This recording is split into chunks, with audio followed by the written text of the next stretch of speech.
আজকে সকালে ঘুম থেকে ওঠার পরেই আমার কাছে একটা কল এলো যে আজকে একটা র্যাম শো আছে, সেখানে যেতে হবে। সেই জন্য আমি আর মা সকালবেলা রেডি হয়ে বেরিয়ে পড়েছি সেখানে যাবার জন্য। র্যাম শোটা হচ্ছে কলকাতা নিউ টাউন বিশ্ববাংলা হলের সামনে রবীন্দ্র তীর্থে।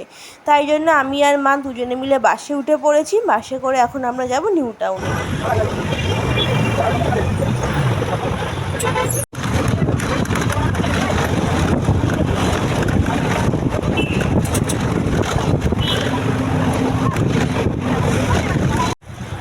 তারপর আমরা বাস থেকে নেমে আমাদের লোকেশন রবীন্দ্র তীর্থে চলে এলাম। কোন দিক দিয়ে যাবো? র্যাম শো হচ্ছে, র্যাম শো হচ্ছে। হ্যাঁ হ্যাঁ হ্যাঁ, কোনখানটা হচ্ছে?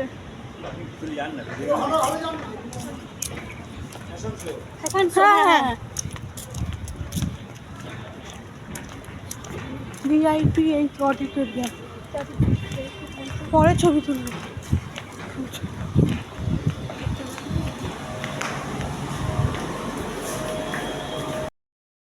তারপর আমি মেকআপ করতে বসে গেছিলাম। এমনিতেও অনেক লেট হয়ে গেছিলো, সেই জন্য আমি যেতেই মেকআপ করতে বসিয়ে দিয়েছিল। আর আজকেও আমার মেকআপ করিয়েছে মৌসুমিদি। আগের দিন র্যাম্পেতে যে দিদি মেকআপ করিয়েছিল, আমার যে মেকআপ আর্টিস্ট ছিল, সেই আজকে আমার মেকআপ করিয়েছে।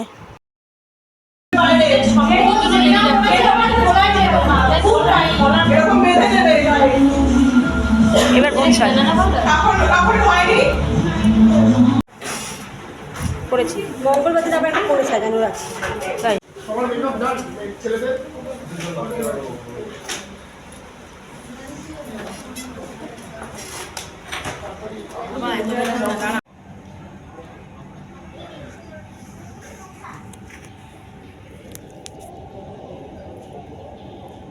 শ্রী সন্দীপ দত্ত, শ্রী সন্দীপ দত্ত। জোরে করতালি হোক সবাই। অনেক দেবাশিস শীলকে এবং অতি অবশ্যই মঞ্চ আসার জন্য রিকোয়েস্ট করবো আজকে যারা যারা আমাদের অ্যাসোসিয়েট পার্টনার রয়েছে।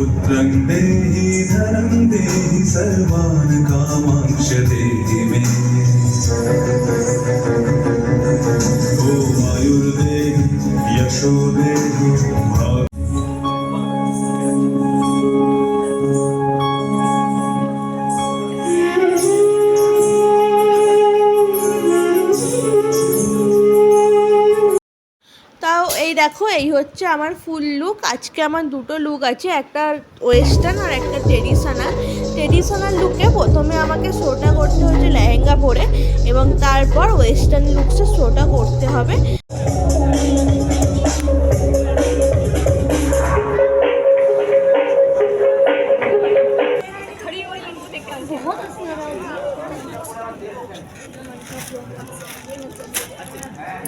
আমাকে একটা অংশ করার জন্য এবং এই ফাউন্ডেশনটা, এই অ্যাসোসিয়েশন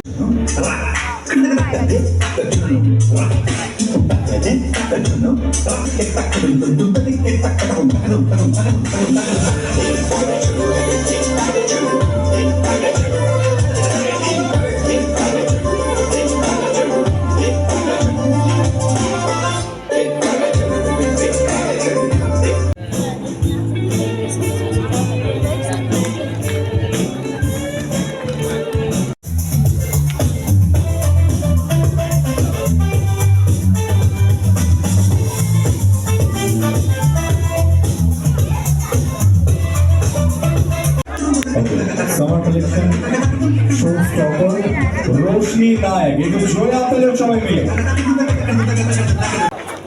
আমি সুব্রতা দিকে একটু স্টেজ আসার জন্য রিকোয়েস্ট করবো প্লিজ।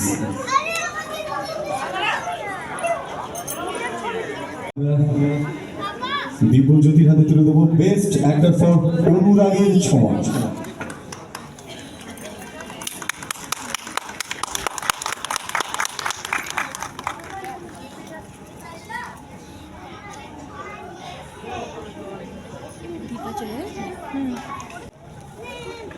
Thank you. আমি রিকোয়েস্ট করবো একটু কিছু বলার জন্য প্লিজ।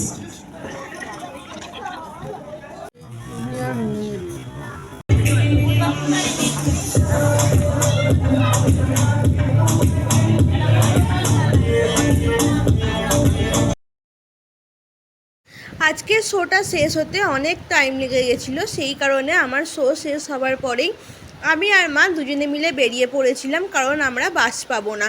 এই দেখো আমি মুখে মেকআপও তুলিনি, তারপর আমরা বাসে উঠে গেছিলাম। তো চলো আজকে আমার ব্লগটা এই অবধি, এখন টাটা।